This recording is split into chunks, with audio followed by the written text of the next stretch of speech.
Alors, je réponds à un de mes abonnés qui m'a demandé comment il va apprendre le chinois le plus vite possible. Alors, je dirais que dans quoi que l'on apprend dans la vie, il faut avoir l'objectif d'abord. Et cet objectif peut être quelque chose que vous envisagez à réaliser dans les années à venir. Il ne faut pas voir aujourd'hui. Quand vous savez pourquoi vous apprenez quelque chose, quoi que vous fassiez, vous pouvez évoluer. Mais si vous apprenez juste parce que vous avez vu quelqu'un faire, vous aussi vous allez aller faire sans pourtant avoir une raison quelconque, ça sera très difficile pour vous d'évoluer. Pourquoi? Parce que lorsque vous allez connaître une petite difficulté, il n'y aura pas une raison qui va vous garder dans l'apprentissage, dans la course. Donc il faut avoir d'abord un objectif, une raison.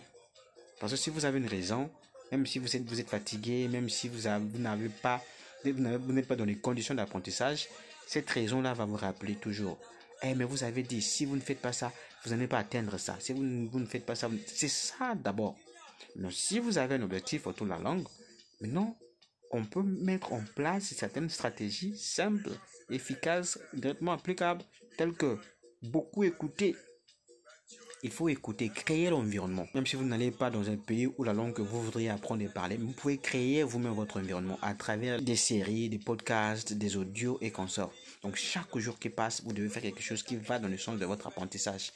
Deuxième stratégie, ne jamais avoir honte de faire des erreurs. Chaque fois que l'occasion vous sera présentée, parlez, faites des erreurs, puis évoluez. Créez vous-même des occasions de mettre en pratique ce que vous apprenez. N'ayez jamais honte ni peur des avis et des jugements des autres. Parce que ça aussi, ça vous bloque.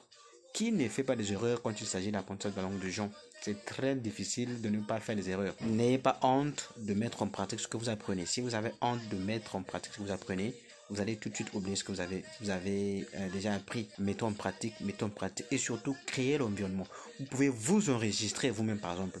Enregistrez-vous pour améliorer votre prononciation. Enregistrez, trouvez un thème, parlez dans cette langue-là. Vous pouvez créer un sujet et puis vous discutez dans cette langue-là.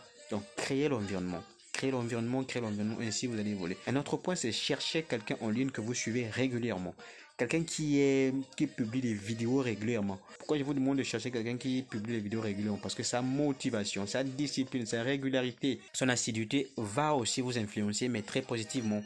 Parce que vous allez toujours être là avec lui. Donc, cherchez quelqu'un qui publie des vidéos régulièrement. Suivez cet enseignement-là. Faites un programme d'apprentissage et chaque jour, évaluez si vous avancez, si vous n'évoluez pas. Parce que si vous rendez compte que vous n'évoluez pas et que vous ne vous évaluez pas, vous ne le serez pas. Mais par contre, si vous évaluez, vous vous rendez compte que vous n'avancez pas, ça peut vous motiver à évoluer. Comment vous savoir si vous évoluez? Allez fréquenter des gens qui ont plus de niveau que vous. Allez discuter avec des gens qui ont plus de niveau que vous. C'est ainsi que vous allez évoluer. Si vous faites ça, croyez-moi que ça va aller. C'est ce que j'ai fait quand j'ai appris l'anglais, quand j'ai appris l'espagnol, quand j'ai appris le portugais, quand j'ai appris l'italien et quand j'apprends le swahili. C'est ce que je suis en train de faire. C'est ce que je vais faire quand je vais encore apprendre d'autres langues, comme le bambara, le wolof, le moré, le shona, le zoulou et toute autre langue africaine que je voudrais parler. Voilà donc ce que je tenais à dire par rapport à cette question. J'espère que ça a été utile. Si c'est le cas, faites-moi savoir à travers un commentaire et un like. Si vous avez des ambitions de venir en Chine pour étudier, pour faire du business, pour les voyages personnels, vous pouvez vous abonner ici. Si vous voulez aussi venir en Chine pour business et que vous avez besoin de quelqu'un qui va vous accompagner, faites-nous signe parce que nous avons un programme d'accompagnement, traduction, orientation, accompagnement dans les entreprises et consorts. Si vous avez besoin de n'importe quelle entreprise en Chine ou des fournisseurs, je dirais crédibles, fiables et consorts, contactez-nous.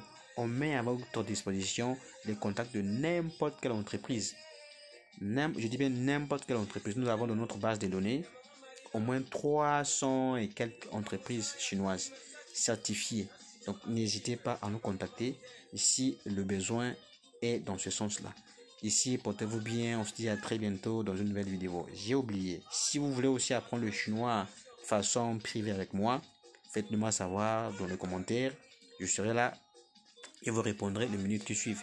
J'ai un programme que je dispense selon la disponibilité de mes élèves, selon leur fuseau horaire, avec des méthodes et stratégies simples, pratiques, très efficaces que vous pouvez directement appliquer. N'oubliez pas que la langue chinoise, c'est la langue de l'avenir et la Chine, c'est le pays de l'avenir. Vous avez l'information. Ça tient, ça tient.